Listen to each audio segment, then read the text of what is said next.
Today's news in fashion is color. Colors Unlimited by Revlon. 12 new kinds of lipstick color, never seen, never dreamed of till now.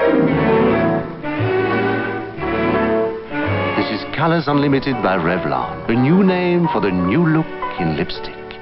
Snow-kissed pastels like honey vanilla, shocking violets like violet icing, tawny shades like orange float. Each color is sheer excitement. Blend one with another, voila, Colors Unlimited. All this plus white à la carte. A magic white to wear under your lipstick for a lighter effect, over your lipstick for a luminous look. So remember, for the most exciting, inviting lips in the world, Colors Unlimited by Revlon. Why does it feel like everyone looks the same these days? Scroll through social media and it's like there's one face dominating the world. Flawless skin, plump lips, and perfect symmetry. Just a few decades ago, beauty was a celebration of individuality. Strong noses, unique bone structures, and personal quirks that defined the faces of the 20th century. So what has changed? And why are we all chasing this version of perfect? Let's get into it.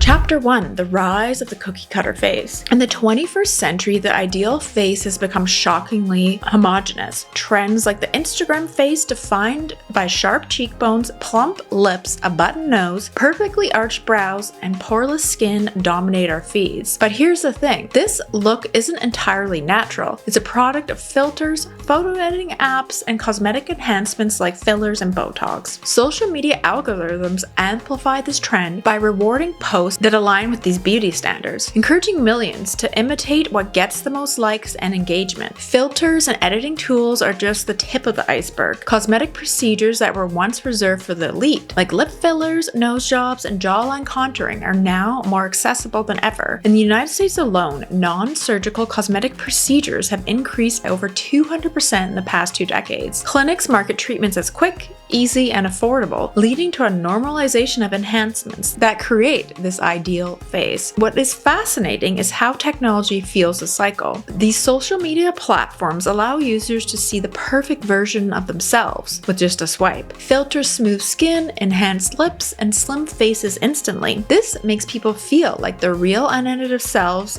don't measure up. And let's not forget the rise of celebrity influence. Stars like Kim Kardashian and Kylie Jenner have redefined modern beauty standards, turning features that were once seen as unique into exaggerated must-have trends. These standards trickle down through social media and influencer culture, creating a phenomenon where people over the world aspire to look like the same person. This isn't just about looking good, it's about fitting into a system that rewards conformity. Studies show that posts featuring conventionally attractive faces get more engagement, likes, shares, and even brand deals. So it's no surprise that people are pressured to invest time and money into achieving this aesthetic. But this raises a big question. If everyone's chasing the same look, what happens to individuality? Are we trading away the uniqueness that once made beauty so interesting for a polished but ultimately uniform ideal? It's worth asking, are we following beauty trends or are they following us? And who really benefits when we all start looking the same? Chapter 2. What made 20th century beauty so unique? Let's take a journey through the decades to see how beauty evolved in the 20th century. It's fascinating to look back and see how each era had its own distinct style and celebrated individuality in ways that are so different from today. The 1920s marked the rise of the flapper, a bold, modern woman who embraced short bobbed hair, thin eyebrows, and dramatic makeup. Clara Bow, known as the It Girl, epitomized the decade with her heart-shaped lips and doe-like eyes. Beauty wasn't about perfection, but about exuding personality and confidence. Women began to experiment with makeup as a form of self-expression, creating trends like the Cupid's bow lipstick and kohl-rimmed eyes. By the 1930s, Hollywood was in the golden age, and actresses became the ultimate beauty icons. Jean Harlow's platinum blonde hair and pencil-thin brows set the standard for glamour. But even here, individuality thrived. Greta Garbo's heavy-lidded eyes and Marlene Dietrich's sharp androgynous features were celebrated, proving that beauty could be mysterious and unconventional. During the 40s, beauty took on a more practical, elegant tone. The war effort meant women embraced natural, easy-to-maintain looks, but glamour still had its place. Rita Hayworth's voluminous waves and Veronica Lake's peekaboo hairstyle were iconic. The emphasis was on soft, feminine beauty with a touch of resilience, a reflection of the times. The 1950s are often considered the golden age of beauty. Marilyn Monroe's hourglass figure, platinum curls, and red lips defined sex appeal, while Audrey Hepburn's delicate bone structure and pixie cut showed that beauty could also be graceful and understated. Grace Kelly's timeless elegance added yet another layer to the decade's diverse beauty ideals. What's striking about the 50s is how varied beauty could be. Marilyn and Audrey and Grace were all icons, but they embodied completely different versions of femininity, allowing women to see beauty in multiple forms. The 1960s were all about breaking the rules. Twiggy's boyish frame and exaggerated lashes made her a global sensation, while Brigitte Bardot's messy, sultry look redefined bombshell beauty. Meanwhile, Diana Ross brought bold, unapologetic glamour to the Motown scene, inspiring women to embrace natural textures and bold makeup. Beauty was about self-expression, rebellion,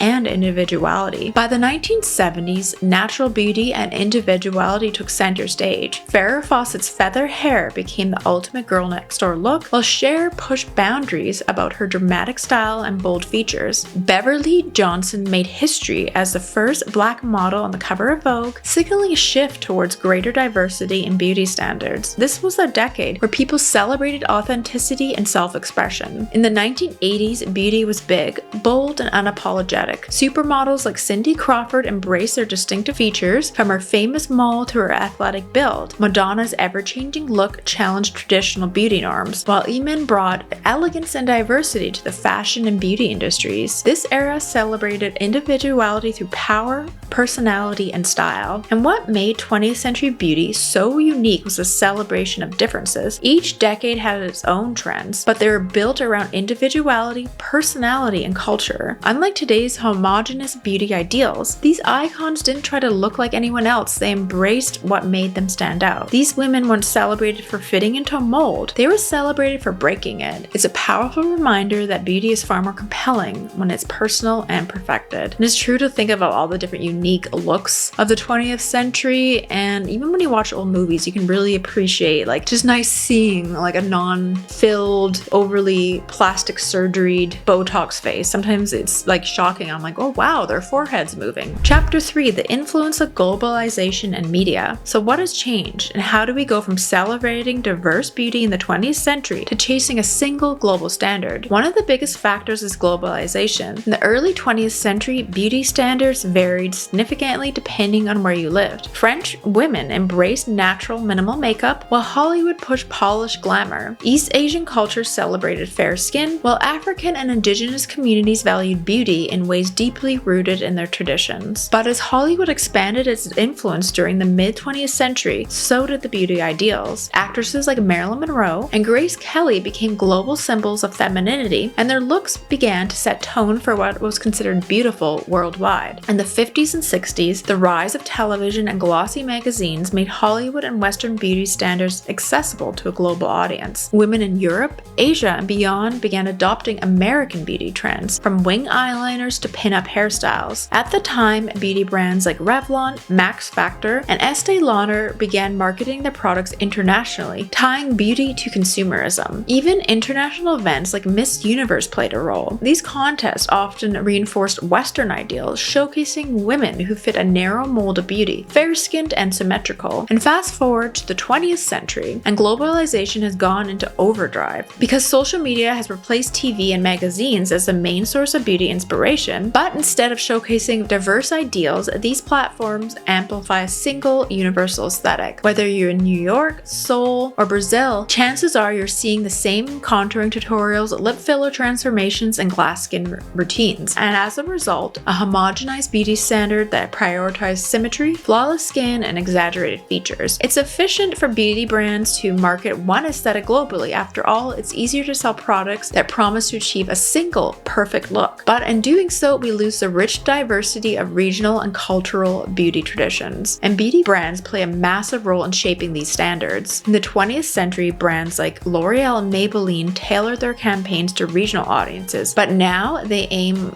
for a global appeal. This means selecting models and creating campaigns that reflect the idealized version of beauty. Plump lips, smooth skin, and perfectly arched brows. Even technology plays a role here. Social media algorithms prioritize certain looks that fit into this ideal, which further solidifies the single narrative of beauty. And this is why we see influencers and celebrities from all over the world adopting the same features and beauty enhancements. What's sad is that globalization doesn't just standardize beauty, it often erases cultural traditions. When was the last time you saw a beauty campaign that celebrated unique looks and traditions? Instead, brands often appropriate these elements without honoring their cultural significance, packaging them into trends that fit the global narrative. And globalization has closer together, but in the process, it's also flattened our understanding of beauty. Instead of celebrating what makes us unique, we're chasing a one-size-fits-all aesthetic. And while this might make sense for marketing, it's leaving us with a world where individuality feels like it's disappearing. And I always see other people almost getting plastic surgery to look like Kim Kardashian. I've seen people that look almost the same, and the Kylie Jenner look too. It's kind of strange. Chapter 4, why we miss individual beauty. Individual beauty feels authentic because it tells a story. When we look at someone like Frida Kahlo, her face isn't just aesthetically interesting, it's a reflection of her identity, her culture, and her life experiences. Her unibrow, her piercing gaze, and the way she styled herself weren't about fitting into a standard of beauty, they were about expressing who she was. I mean, obviously I'm not saying to grow a unibrow. Modern beauty trends, on the other hand, often feel flat. They focus so much on symmetry, smoothness, and perfection that they strip away the quirks and imperfections that make us human. It's like looking at a picture-perfect cyborg AI person without a story. Think of the icons of the past. Lauren Bacall's intense stare, Barbra Streisand's strong nose, Eartha Kitt's unforgettable charisma. These women didn't just fit into their times, they stood out. They were celebrated for their uniqueness, for having features that couldn't be replicated or mass-produced. They were more than just faces. They were personalities that left a lasting impression. And it wasn't just about celebrities. Everyday people in the 20th century also embraced their individuality. Beauty was influenced by local cultures, personal styles, and a sense of self that couldn't be replicated with a filter or cosmetic procedure. In the past, imperfections weren't something to hide. They were something to highlight. Freckles, crooked teeth, or even a unique jawline were celebrated as marked of character and identity. Think of Cindy Crawford's iconic mole or Lauren Hutton's gap-toothed smile. These so-called flaws became their signatures, making them unforgettable. But today, imperfections are often erased. With filters, editing tools, and cosmetic enhancements are used to smooth out every line, bump, or scar. What's left is a version of beauty that's polished but forgettable. It lacks the depth and intrigue that come from real, lived-in features. And I think this is why so many of us are nostalgic for the beauty of the past. Those vintage faces remind us that beauty isn't about fitting into a box. It's about standing out. They remind us of a time when individuality mattered more than perfection. It's not just about appearance, it's about authenticity. The beauty of the past feels more relatable because it reflects humanity in all its raw, imperfect glory. It wasn't about looking perfect, it was about feeling something. A photo or a face told a story. Today, it almost feels like we've lost that emotional connection in our pursuit for the ideal. Individual beauty is captivating because it's real. It draws you in and makes you want to know more about the person behind that face. A perfect, symmetrical face might catch your eye, but it doesn't hold your attention the same way a unique, imperfect face does. When we celebrate someone who looks different or individuality, we celebrate diversity, culture, and the richness of a human experience. Beauty isn't just skin deep, it's about who you are. And it's interesting when you're looking at like new movies now and they're like period pieces, but I feel like